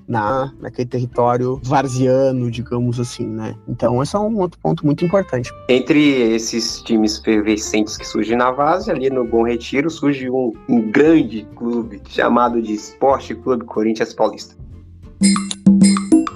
No mesmo dia 14 de abril, só que dessa vez de 1912, nasce também um outro clube que é gigantesco, pelo menos do ponto de vista histórico e no cenário mundial, amplamente conhecido por um verdadeiro esquadrão ali, que teve na década de 60. É claro que eu estou falando do Santos Futebol Clube. Santos Futebol Clube, que surge no ano de 1912, né, por uma iniciativa de 3 esportistas da cidade, mais precisamente Francisco Raimundo Marques, Mário Ferraz de Campos e Argemiro de Souza Júnior, que convocaram uma assembleia na sede do Clube Concórdia para a criação de um novo time de futebol. Esse time veio a se chamar Santos Futebol Club, escrito em inglês, e as cores dessa nova agremiação, diferentemente do que são hoje, que é o branco e o preto, quando o Santos é fundado, é sobre as cores azul, branco e dourado, né? E um ano depois muda no branco e o preto. É claro que o esquadrão que eu estava mencionando é aquele que muitos têm de core salteado, como, por exemplo, o PVC, o Paulo Vinícius Coelho. Como eu não sou o PVC, eu tenho anotado aqui no caderninho, e aí eu vou citá-lo nominalmente aqui os jogadores, que é o Gilmar, Lima, ou o Carlos Alberto Torres, o grande capita, Mauro, Calvet e Dalmo. No meio campo ali o Zito, Mengalvio, ou o Clodoaldo, Dorval, Coutinho, ou o Toninho Guerreiro, Pelé e Pepe, e às vezes o Edu. Esse time clássico aí construiu uma certa hegemonia ali na década de 60 no futebol paulista, no cenário nacional, por meio da Taça Brasil, e, de certa forma, no cenário internacional e mundial por meio das suas excursões, um time que arrastava multidões por onde passava. Eu acho que é importante mencionar a história do Santos, porque ele tem todo esse elemento afetivo mundo afora, talvez por causa do Pelé, mas também por conta dessas suas excursões, né? Vale ressaltar que, embora digam que o Santos parou uma guerra, de fato não parou uma guerra, mas para o elemento folclórico do futebol, acho que dá para passar um pano para isso, mas isso vale um episódio específico, talvez. Importante mencionar que Calvet veio de onde para ir no Santos, para jogar no Santos? Grêmio, zagueiro do time que fez parte do hexacampeonato entre 54 e 59, ou 55 e 60. Enfim, não, 55 e 60. Ele tava no time 56, 57, 58 e 59. Depois vai pro Santos. Mengalvio, jogador que veio do Aimoré, clube aqui de São Leopoldo, região metropolitana de Porto Alegre, e que também acabou indo compor esse grande secreto santista, e o Mengalvio também jogou no Grêmio depois de 68.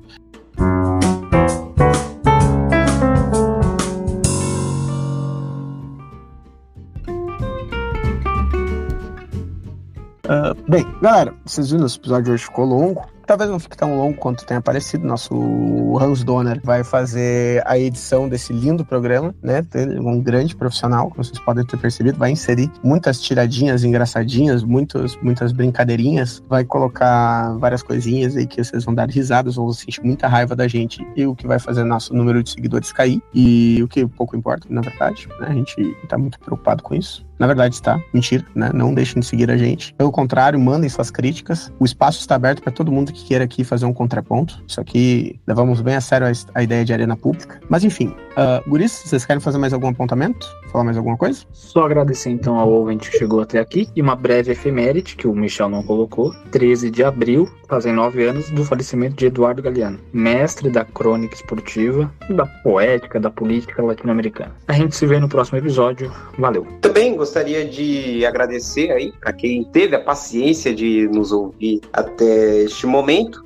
Como pode ver, este episódio teve uma pauta mais aberta, foi mais um bate-papo aqui entre a gente do que propriamente uma discussão sobre um tema específico. A gente tentou elaborar aqui, construir, quase que na hora, um episódio a partir de outros elementos que a gente já discutiu em episódios anteriores, né? A gente espera que vocês tenham gostado. Se não gostou, a gente promete melhorar. Mas mande sugestão para isso, né? Como é que a gente vai saber? Então você tem que interagir com a gente. Dito isso, um forte abraço, um beijo no coração, uma ótima semana a todos e vai Corinthians! É isso aí, galera. Agradecemos todo mundo que esteve na escuta até o momento. Caso vocês tenham alguma sugestão, queiram participar, mandem mensagem para nós lá no Instagram, @campoliticoebola. Na sequência, você vai ouvir o nosso off de sugestões culturais. Eu prometo que na semana eu coloco sugestões culturais independentes se o Grêmio perder, né? Segundo ilações do nosso membro do podcast, Michel, 2 semanas seguidas que o Grêmio perdeu, eu não fiz sugestões culturais. Semana que vem, essa semana, nesse episódio, vai ter sugestões minhas aí, de coisas referentes ao que eu falei no episódio. Agradecemos a audiência de todos, e de todas, e de todos, né? Um forte abraço e um grande beijo no coração de vocês.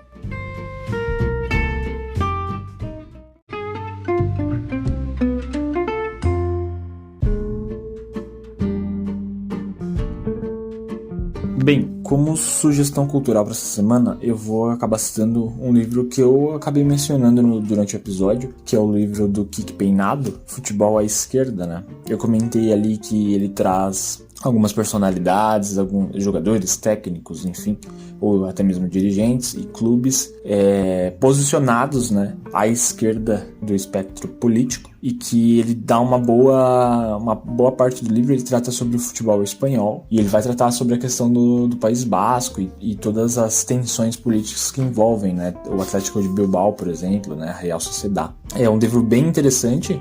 Por exemplo, ele vai falar sobre o Nando, né, que é o irmão do Zico, o Reinaldo, o Sócrates, claro, né, a democracia corintiana ele acaba citando, o Caselli, para ficar aqui na América Latina, né.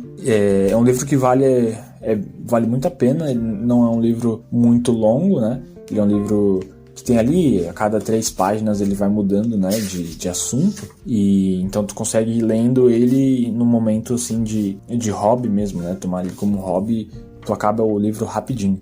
Então fica essa minha dica cultural, né, se você for procurar, é Futebol à Esquerda, né, com A craseado, e a capa da edição brasileira é o Sócrates, de punho cerrado, tá? Então fica essa sugestão, é um livro bem massa assim para passar o tempo e para ampliar conhecimento, né, sobre esses assuntos e dar uma outra visão do futebol, né? Essa visão que a gente tem hoje em dia de futebol negócio, dos jogadores que não se posicionam, né? A maioria embotados, né? Pela mídia, enfim. Não é o caso do que se passa no livro, né? A proposta é justamente mostrar que o futebol ele pode ser uma ferramenta de emancipação, né, se usada nesse sentido. Então fica essa sugestão. Agradeço novamente a quem ouviu o episódio até este momento e a gente se vê no próximo programa. Valeu!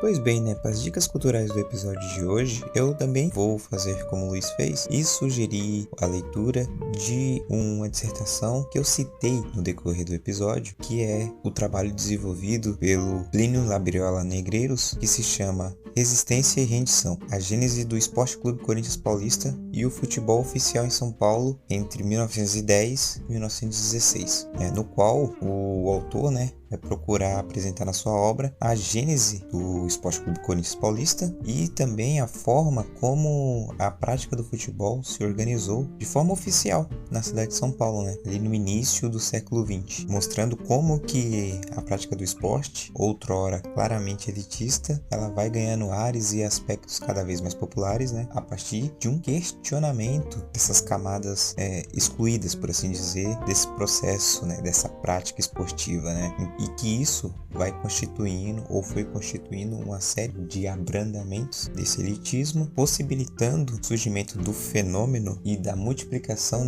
das associações esportivas de caráter popular, relacionadas diretamente com esses setores marginalizados e excluídos, O que de certa forma a gente trabalhou nesse episódio, sobretudo ali durante as efemérides, quando a gente vai falar daquilo por muitos é considerado a primeira partida de futebol em São Paulo, e o Emerson, com a sua belíssima intervenção durante as efemérides, fez o apontamento ali, de que a várzea tornou-se um espaço ocupado pelas camadas populares e, de quebra, um grande celeiro não só para jogadores, mas para clubes de futebol, para associações esportivas, dentre as quais, claro, o Corinthians, o Esporte Clube Corinthians Paulista. E é isso que o autor, de certa forma, vai trabalhar no seu texto.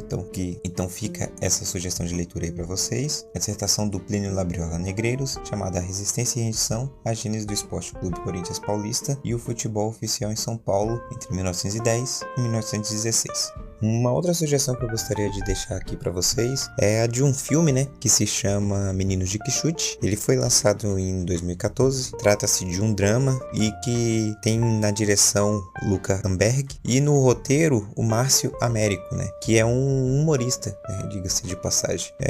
Esse é um filme que eu gosto bastante, Ele se passa no contexto ali da ditadura militar, mais especificamente no ano de 1970, durante a Copa do Mundo, do qual, se você escutou o nosso último episódio e ouviu as nossas dicas culturais, percebeu que eu indiquei um documentário, Copa de 78, O Poder do Futebol, e do que mostra esse uso político do futebol por meio das ditaduras militares aqui na América do Sul, mas na Europa também e em vários outros lugares, como que o futebol ele é utilizado para manutenção de certas autoridades, ou melhor, de certos autoritarismos, regimes autoritários, mas enfim, não é bem essa questão. O filme ele não toca propriamente dito nesses aspectos, mas isso é o pano de fundo do cenário do filme, que é isso, acontece ali durante a realização da Copa do Mundo em 1970 e que foi utilizado pelo regime militar brasileiro como uma forma de propaganda.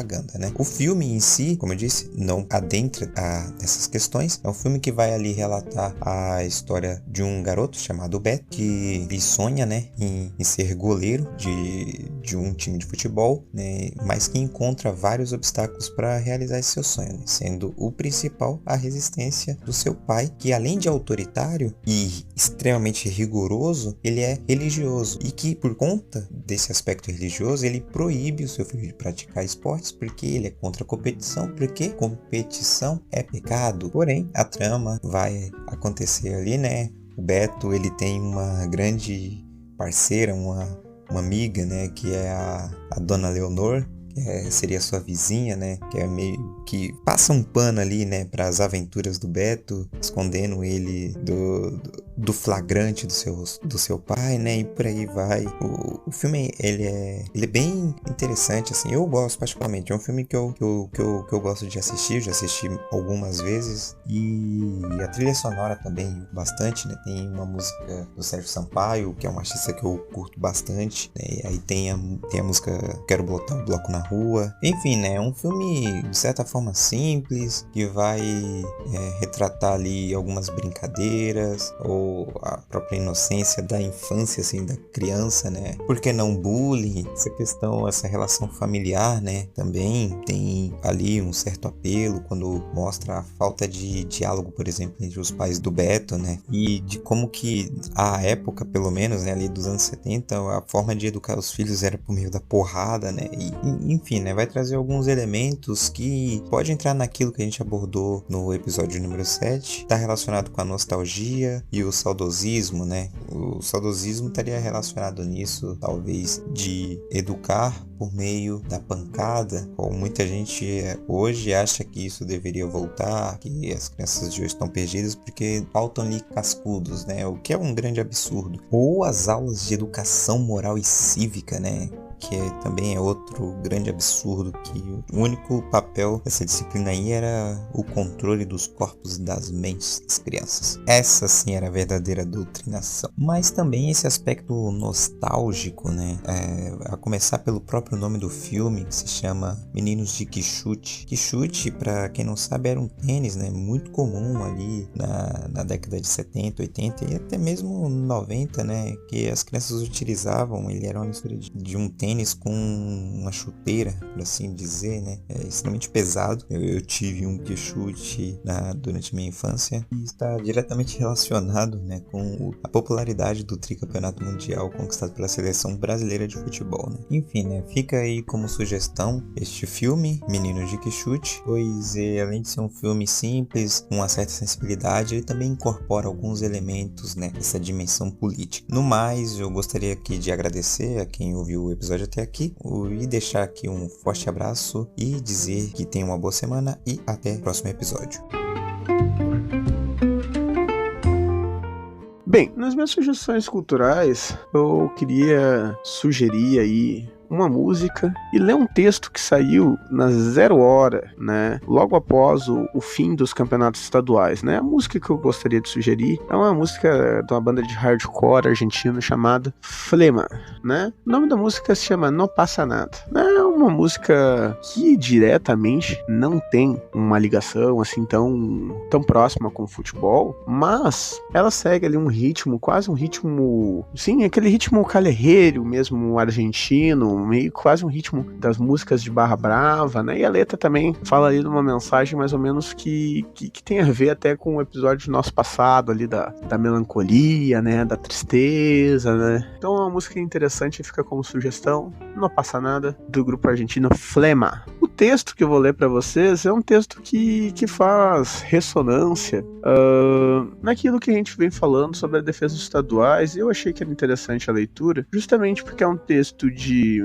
um jornalista de um grande veículo de comunicação, no caso do Grupo RBS, né, afiliado ao Grupo Globo aqui no Rio Grande do Sul, né, e que vai na contramão do que normalmente é defendido, principalmente nesses veículos, né, com vários repórteres, inclusive repórteres bem interessantes, né, que acabam defendendo o fim dos estaduais ou que não conseguem enxergar a importância deles, né, ou estão muito colonizados aí por um modelo europeu de enxergar o esporte. Bem, o texto se chama Aldeia Universal, do Diogo Oliver, e é o seguinte, ele fala que o Ceará impediu o Hexa do Fortaleza e empatou com o rival em títulos estaduais na história, 36-36. O Vitória ganhou após 7 anos de seca, mas ainda leva um vareio total que marca 50-30 pro Bahia. O Cruzeiro, além de permitir o penta do Galo, viu o rival esticar a distância em Minas Gerais para 49-38. No mais antigo estadual, o tri do Palmeiras foi sua faixa de número 26 desde 1913, aproximando-se das 30 do Corinthians. São Paulo e Santos têm 22 cada um. No Rio de Janeiro, o Flamengo ergueu a taça 38 contra 33 do Flu, 24 do Vasco, 21 do Botafogo. No Paraná, é o Atlético Paranaense. O Curitiba lidera no quadro geral por 39-28. O hepta do Grêmio reduziu a vantagem do Inter, agora está 45-43. Estádios abarrotados, cornetas institucionais dos campeões nas redes sociais, titulares poupados na Libertadores. Os estaduais terminam 2024 valorizados.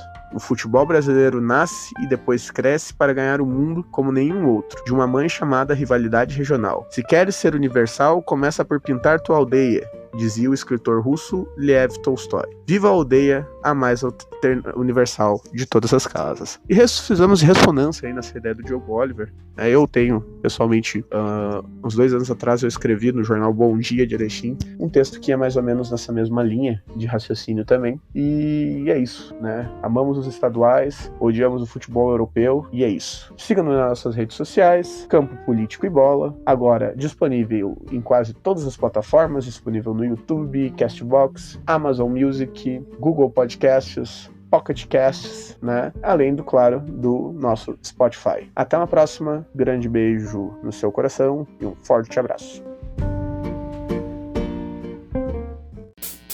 Ahí la tiene Maradona, lo marcan dos, pisa la pelota Maradona, arranca por la derecha el genio del fútbol mundial, y es el tercero a tocar para Borruchaga, siempre Maradona, genio,